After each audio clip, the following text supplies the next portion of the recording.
fez sua boa escolha hoje? Sejam todos bem-vindos ao LumisCast. Eu me chamo Milena e nesse episódio iremos falar sobre hipertensão arterial. Acredito que todos nós conhecemos alguém ou temos algum familiar com hipertensão, certo? A doença já atinge 35% da população brasileira, sendo que acima dos 60 anos, 61% dos homens e 68% das mulheres possuem hipertensão. E desse número, apenas 20% apresentam um controle adequado. Por isso que a hipertensão é o maior responsável pelos casos de derrame cerebral e ataque cardíaco. E ela colabora também para a doença renal crônica e demência. Mas e aí, o que a gente pode fazer para prevenir ou para controlar a hipertensão? Como que a medicina do estilo de vida vai poder nos ajudar? Já sabemos que uma alimentação equilibrada e exercícios físicos são fundamentais, mas e os outros pilares? Como eles vão interferir? Fiquem ligadinhos que vem muita informação legal aí. Agora eu passo a palavra para minha colega Larissa. E aí, pessoal? A hipertensão, ela é uma doença silenciosa. Muita gente tem e nem sabe, porque o normal pode não ser o ideal. De acordo com a Diretriz Brasileira de Hipertensão Arterial, o valor ideal ele é menor do que 120/80. E as pessoas acham que quando está com um valor de 12/80, está normal. E, na verdade, o ideal seria a pessoa estar com um valor menor do que isso, né? O usual das pessoas saudáveis e jovens é de 100/60, em qualquer idade isso. E aí deixamos a pergunta, né? O que seria uma pressão baixa, então, se quando a gente fala de 100/60, essa pressão não seria uma pressão baixa? Na verdade, não. A gente não tem um parâmetro para descrever a pressão baixa. A pressão baixa é considerado quando esse valor da pressão arterial que a pessoa está naquele momento está fazendo mal para ele. E isso tem uma relação com a disfunção na suprarrenal. Pessoas com estresse crônico têm uma alteração na aldosterona, renina, angiotensina, no cortisol e na vasopressina. Os vasos que deveriam fechar rápido, eles não se fecham, o que dá essa sensação da pessoa ter essa pressão baixa. Então vamos começar colocando alguns fatores de risco que a gente tem. Em primeiro lugar, com a genética, que 30 a 50% do valor da pressão arterial tem um fator genético que a gente não consegue alterar, assim como a nossa idade, né? Com o envelhecimento, a gente vai perdendo a displacência, né? Que é essa capacidade de dilatação das artérias, o que significa que 65% dos indivíduos acima de 60 anos vão ter a hipertensão arterial. O sexo também é um fator que pode alterar na pressão arterial, porque os homens tendem a ter uma pressão arterial maior do que a mulher. E quando chega na idade de 60 anos, já inverte essa relação. A mulher começa a ter um valor maior. Isso está muito ligado com o estresse oxidativo, que aumenta muito com a menopausa, que perde estradiol, que é um elemento de protetor vascular muito importante na mulher. O sedentarismo também está em dia com a nossa atividade física, que a atividade física tem uma ação antioxidante muito importante no nosso corpo. Pessoas que não praticam exercício físico têm mais radicais livres no corpo, têm um pior sistema antioxidante. E o óxido nítrico, né, vale ressaltar novamente que é um protetor vascular de função relaxante, que a gente deve ter ele muito controlado no corpo para ter relaxamento das nossas artérias. Prática regular de exercício físico pode ajudar no tratamento para hipertensão, à base de remédio ou até mesmo suspendê-lo, né? Os exercícios devem ser de intensa a moderada, de 3 a 6 vezes por semana, em sessões de 30 a 60 minutos de duração. A caminhada, a corrida, a natação, exercícios anaeróbicos, alongamentos, bicicleta, yoga, hidroginásticas são indicados para contribuir na redução da pressão sanguínea exercida sobre os vasos sanguíneos. E é muito importante ressaltarmos aqui que antes da prática desses exercícios físicos, deve verificar a sua pressão arterial se você sabe já que você é hipertenso. Porque não se deve fazer exercício físico se sua pressão estiver acima de 16/10. E para a prevenção das doenças cardiovasculares, sem dúvida, o exercício aeróbico, como correr, nadar, pedalar, supera o anaeróbico, produzindo elevação do colesterol bom, o HDL, melhorando os níveis de glicose em pessoas normais e principalmente nos diabéticos. Dessa forma, facilita o controle da hipertensão arterial, diminui a obesidade, ajuda a abandonar o tabaquismo e melhorando o aspecto psicológico com relação do estresse. Lembrando, porém, que sempre se deve associar ao fortalecimento muscular. Concluindo essa parte do exercício físico, a gente tem que estar sempre levando em consideração o nosso peso. Se a gente está com o peso ideal, também é muito importante o nosso IMC e a circunferência de cintura. De acordo com as diretrizes, essa medição do IMC e de circunferência de cintura deveriam ser considerados como sinais vitais na nossa prática médica e muitas vezes os médicos nem levam o sobrepeso, esse índice de massa corporal no corpo dos pacientes como um fator importante. E isso deveria ser levado muito sim em consideração, porque não só na pressão arterial, em várias outras patologias a gente vê como tem influência desses fatores. Então, para contribuir mais com o nosso podcast de hoje, a Thaís vai dar mais informações para a gente também. Oi pessoal, tudo bem? Eu vim falar um pouquinho sobre como a dieta tem influência aqui no controle da hipertensão arterial. O tratamento medicamentoso ele é muito importante, mas a gente pode considerar que a dieta é um dos principais pilares para o tratamento e controle da hipertensão arterial, podendo até reduzir a quantidade de medicamentos que a gente toma. Só que para a gente fazer isso, a primeira coisa que a gente tem que tentar fazer é reduzir o sal da dieta. Todo mundo fala isso. Todo mundo fala isso. A gente faz? Não. Porque a gente consome muito sal. A população brasileira costuma consumir muito sal. Pra vocês terem uma ideia, a média de consumo de sal é de 9 a 10 gramas. De sódio que eu tô falando. E a gente tem que reduzir isso para menos de 2,5 gramas por dia. De cloreto de sódio, que é o sal de cozinha, a gente tem que reduzir para 6 gramas por dia. Que são 2 pacotinhos daquele lá do restaurante que a gente costuma comer. Na batata frita a gente bota 3 pacotinhos. É muito complicado, mas a gente tem que prestar atenção porque é muito importante. No nosso rim, o sódio capta água. E quando capta água, aumenta a nossa quantidade de sangue. Quantidade de sangue aumentada, aumenta a nossa pressão arterial. Então, é extremamente importante que a gente reduza a quantidade de sal para a gente reduzir a nossa pressão arterial. Fora isso, melhorar a dieta. A gente teve um post recentemente no nosso Instagram, se você não segue, segue lá, o do Instagram da Lumes, falando sobre a dieta DASH. O que é a dieta DASH? DASH é uma sigla em inglês que significa mais ou menos métodos para combater a hipertensão arterial. E essa dieta, ela não foca simplesmente e somente na redução do sal. Ela foca no melhoramento da qualidade dos alimentos que a gente consome normalmente. Porque vai ajudar não só com o controle da pressão arterial, como o controle também do nosso peso, que como a Larissa falou, é importantíssimo o controle do nosso peso para o controle da pressão arterial, o colesterol, a diabetes, que são 2 outros irmãozinhos da hipertensão que ajudam a manter a nossa saúde lá embaixo e aumentar a quantidade de doenças cardiovasculares, né? As doenças crônicas não transmissíveis que a gente chama. E essa dieta, assim, ela é legal porque ela é fácil. Ela é fácil, não precisa de alimento especial, não tem nada muito chique, nada muito caro. A gente só tem que ter uma mudança de paradigma na nossa vida, né? Muitas vezes a gente acha que é muito difícil fazer dieta, digamos assim, entre aspas, que é caro, mas não. Se a gente mudar o nosso consumo, a quantidade de vegetais que a gente consome, a quantidade de fruta, de grãos integrais, muitas vezes as pessoas não gostam de consumir, por exemplo, o arroz integral. Dá pra fazer algumas modificações ali, colocar alguma coisa no meio do arroz para poder ficar mais gostoso, mas se você não gosta do arroz integral especificamente, usa outras coisas, deixa o arroz integral, o arroz branquinho e coloca alguma fibra a mais ali dentro, tipo uma linhaça, uma chia, alguma coisa que contenha fibra, e aí a gente já vai ter o efeito do arroz integral que a gente quer ali, né? Além disso, a nossa dieta, quando ela aumenta a quantidade de fibras que os vegetais e as frutas trazem, ela aumenta também a nossa saciedade e acaba que a gente reduz a quantidade de calorias que a gente tem durante o dia, que a gente consome durante o dia, a gente consegue reduzir o nosso peso, consegue manter a nossa glicose controlada.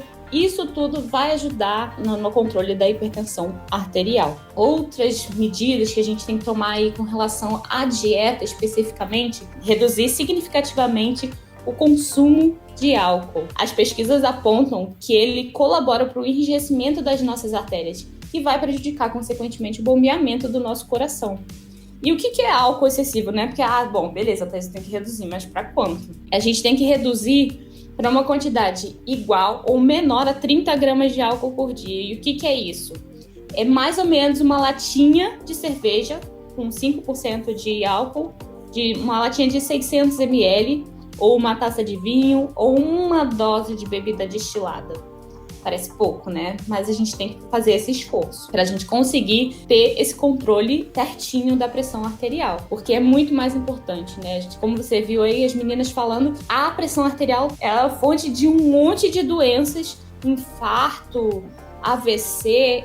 Então é melhor a gente cuidar, né? Melhor a gente cuidar do que depois ter que viver com essas consequências. Assim como o álcool, outra coisa que a gente precisa reduzir, na verdade nesse caso não é nem reduzir, é parar completamente, é com o cigarro. O cigarro, também como o álcool, ele enrijece as nossas artérias, ele inflama as nossas artérias, e isso também faz com que a gente não consiga bombear o nosso sangue corretamente, também faz com que a gente tenha um aumento na pressão arterial, fora outros problemas, né, que o cigarro traz. Ele é um fator de risco aí para várias e várias doenças possíveis e imagináveis. Além do cigarro, outros medicamentos que a gente tem que ficar ligado, porque às vezes a gente nem percebe, porque às vezes a gente está pensando em drogas ilícitas, que as drogas ilícitas como cocaína, cannabis, anfetamina, todas essas elas ajudam a aumentar a pressão arterial e dificultar, pior ainda, não só aumenta como ele ainda piora o controle. Mas tem algumas que a gente não se toca. Por exemplo, descongestionante nasal, antidepressivo e alguns contraceptivos orais. Então, vamos conversar com o nosso médico se a gente, da necessidade que a gente tem para utilizar esses medicamentos, para a gente conseguir fazer um controle efetivo da nossa pressão arterial. Fora isso, vale a pena lembrar que, com relação aos medicamentos, o tratamento farmacológico da pressão arterial tem que ser feito corretamente, utilizando os medicamentos conforme o seu médico solicitou, na dosagem e no horário correto, tá bom? E agora quem vai falar um pouquinho sobre uma outra parte super importante para o controle da hipertensão é a nossa amiga Milena. Bom, então eu vou continuar falando sobre os outros pilares da MEV. No caso, vou falar um pouquinho sobre o estresse e o sono. O estresse mental, ele é um conhecido fator que é capaz de desencadear os eventos cardiovasculares. Quem nunca se viu em uma situação de estresse, né? Onde o coração começou a bater mais rápido, sentiu palpitações, ficou agitado? Pois é. Mas e qual é o mecanismo envolvido? Bom, o estresse, ele vai levar a uma maior ativação do sistema nervoso simpático. E isso leva a uma série de alterações cardíacas, né? Dentre elas, a redução da perfusão cardíaca e o aumento do consumo miocárdico de oxigênio. Isso vai acarretar em um aumento da pressão arterial como um mecanismo compensatório para manter as necessidades do coração. Por isso é muito importante manter o controle do estresse. Quando a gente fala em estresse, a gente geralmente associa com o sono, né? Quando a gente está muito estressado, geralmente a gente não tem uma boa qualidade de sono. E enquanto estamos dormindo, todo o nosso organismo passa por um período de descanso e restabelecimento. Com o coração e o cérebro não é diferente. Nas fases mais profundas do sono, os hormônios que controlam a circulação são produzidos. Assim, pela manhã, os níveis hormonais vão estar em ordem. Se o indivíduo dorme mal, ele produz menos esses hormônios que controlam a nossa circulação, o que vai acarretar nesses problemas cardiovasculares, como hipertensão e outras doenças do coração. O mesmo acontece na apneia do sono. As pessoas que dormem mal, que roncam, até mesmo o fato dessa respiração inconstante, aumenta o risco de hipertensão. E por quê? Não oxigena direito. Se não oxigena direito, aumenta os radicais livres no corpo. Durante o sono, tanto a frequência cardíaca quanto a pressão arterial estão reduzidas.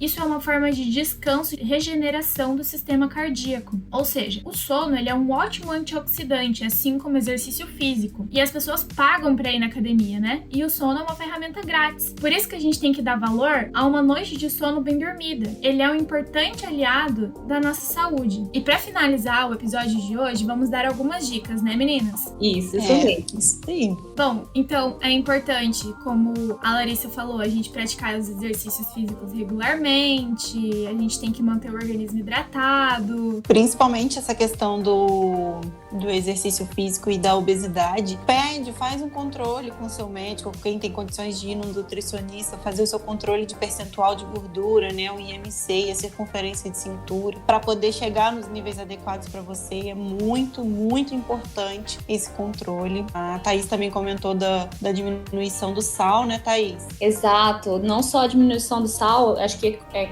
como você disse aí, para o controle do peso, a gente precisa mudar a nossa dieta inteira, né? Igual eu falei lá. E até tinha pensado em falar aqui algumas coisas, tipo, por exemplo, alguns alimentos que são legais a gente consumir, que são, assim, conhecidos para redução da pressão arterial, tipo beterraba, melancia, chocolate. Eu adorei esse chocolate. O chocolate, ele tem antioxidantes e ele ajuda na questão cardiovascular aí. Então, ó, comer chocolate. É importante também a gente aprender a controlar o estresse, procurar ter uma boa noite de sono. Sim, se a gente não dorme, né? Acho que durante o sono aí a gente consegue ter também uma redução da nossa frequência cardíaca. Nosso coração descansa. Nosso sistema todo descansa e acho que o sono aí é muito importante pra gente. E uma boa dica também que a gente comentou seria o sal com gergelim, né, Thaís? Que você comentou pra diminuir a quantidade de sódio, né? Isso, gersal que chama. Pesquisa aí na internet, gersal, sal marinho com gergelim, torradinho, você bate, dá pra você reduzir a quantidade de sal também. A Larissa também falou sobre outro, como é que é, Larissa? É o sal que a gente divide, né? Faz metade sal e metade temperos e usa esse tempero na preparação dos alimentos, né? Só nisso daí você consegue diminuir na metade o consumo de sal. Além da menos quantidade de sal, né? Você também está aumentando seu consumo de ervas, que é muito importante o consumo de ervas na diminuição desse estresse oxidativo do nosso organismo. E um outro fator também importantíssimo, que agora no Covid é muito falado, que também tem uma importância muito relevante no controle da pressão arterial, é a exposição ao sol, né? A vitamina D é importante também para esse controle. E meninas, um fator que a gente não pode esquecer de falar é a espiritualidade. Tem estudos que comprovam que quem lida melhor com o estresse, né, Milena? Porque tem essa relação com a espiritualidade dela, né? Tem uma fé direcionada para alguma coisa, se apegando na espiritualidade, eles conseguem melhorar os níveis de pressão arterial, porque quando a pessoa tem essa espiritualidade em dia, ela se apega naquilo e acredita que os problemas dela têm solução. Então ela fica calma e consegue fazer os níveis de pressão arterial dela diminuir. Então é muito importante também a espiritualidade no nosso dia a dia. Com certeza, é essencial. Até porque os rituais e tudo mais, eles trazem uma paz pra gente, né? A prece. Isso aí.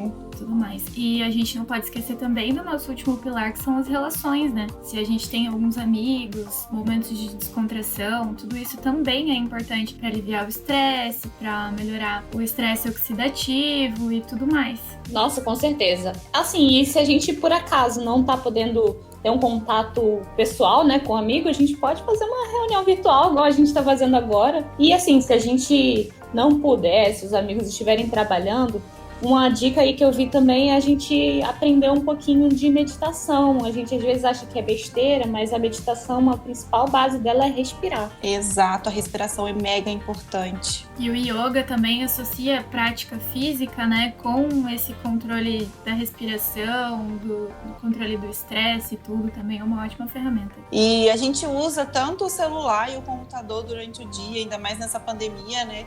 Então vamos usar essa ferramenta também, o Google, para poder procurar coisas boas, como receitas. Tem milhões de receitas no YouTube, milhões de exercício físico que a gente pode estar praticando dentro de casa mesmo. A gente pode usar as redes sociais e o YouTube e o Google como nosso aliado, que às vezes ele é uma fonte de estresse, né? A gente busca notícia, a gente busca coisa que só vai trazer coisas piores para nossa cabeça. A gente tem que usar isso a nosso favor. Exato, nós temos uma das maiores ferramentas, uma das maneiras mais fáceis de adquirir conhecimento nas nossas próprias mãos. E só mais uma diquinha com relação à alimentação: na hora que a gente for consumir o alimento, na hora que a gente for cozinhar o alimento, reduzir a quantidade de sal. Mas a principal coisa é tirar o nosso saleiro da mesa. Não acrescenta o sal na comida depois que ela já estiver pronta. Coloca uma quantidade reduzida de sal na hora que for preparar, ou utiliza o sal do próprio alimento e não acrescenta depois que ela estiver pronta. E o grande vilão do sal é o sódio, né? É importante também ressaltar que o sódio tá em outros alimentos, nos alimentos embutidos, nos alimentos industrializados, como a Thaís comentou, até mesmo nos adoçantes. Não só o sal, mas cuidar todo o alimento que a gente coloca pra dentro do nosso corpo, a gente tem que ter cuidado. Bom, pessoal, espero que tenham gostado do episódio de hoje. Tenham uma ótima semana e fiquem ligadinhos que em breve estaremos trazendo mais episódios do LumiCast. Obrigada, pessoal. Até mais. Obrigada, pessoal. Até a próxima.